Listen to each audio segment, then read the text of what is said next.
So here is the FITT for persons with cancer. I know the slide is a little busy, but this is copied right out of the guidelines. So essentially, just what we've talked about.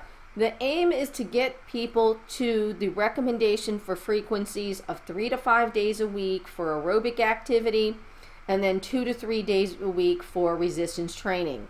And you can see they do mention that flexibility activities can occur daily, so they really do want people to at least do something, at least some mild stretching, even during their cancer treatments on their chemotherapy days and they're not feeling very good days.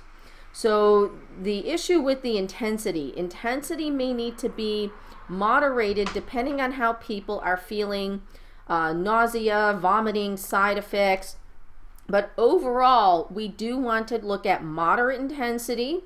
So, but people who are feeling good should be able to up their intensity a little bit more. Again, RPE 12 to 16. So they may be able to do vigorous training. But most people are probably going to be in the moderate range, and it also depends on their pre-exercise condition and any other chronic diseases they might have. But moderate intensity resistance training, 2 to 3 days a week. Flexibility exercise, of course, watch for any changes in their range of motion based on any surgery or radiation therapy that they may have undergone. So the time, short bouts, that's probably going to be most helpful for participants. So can they do a few minutes throughout the day if they're able to do that? But otherwise trying to work on the standard targets. Resistance training, at least one set of 8 to 12 repetitions. Typically, the resistance training recommendations are 2 sets, but if they can get 1, that really is fabulous. Aerobic exercise, any of the other activities, as we mentioned, the pool for people who undergo bone pain, resistance, training, machines, weight bearing, functional tasks, flexibility, and of course, progression, slower progression depending on how people feel.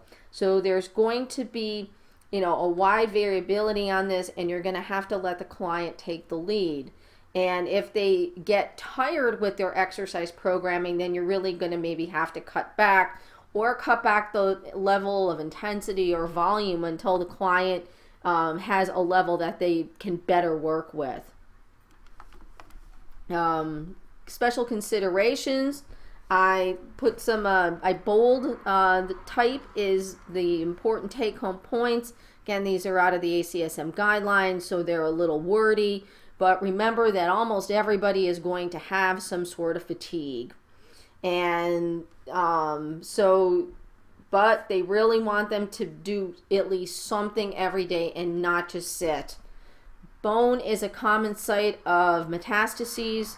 So if a person is having bone pain, that's something that's a red flag. And the important thing if you want to work with cancer survivors or people in treatment is that you really have a good relationship with their medical team, and that you can probably talk. There usually is an oncology nurse at the offices, and he or she can be the gateway and your contact person. It's probably usually easier to work with the nurse or a physical therapist than trying to get in touch with the doctors.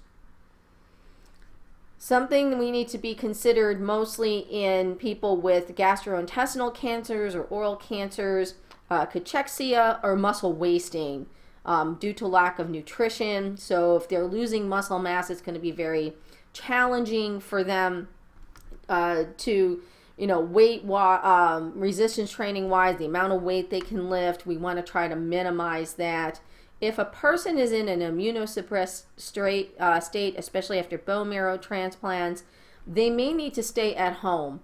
They probably can't risk infection for going to a public facility than versus staying home, or if someone's undergone a bone marrow transplant.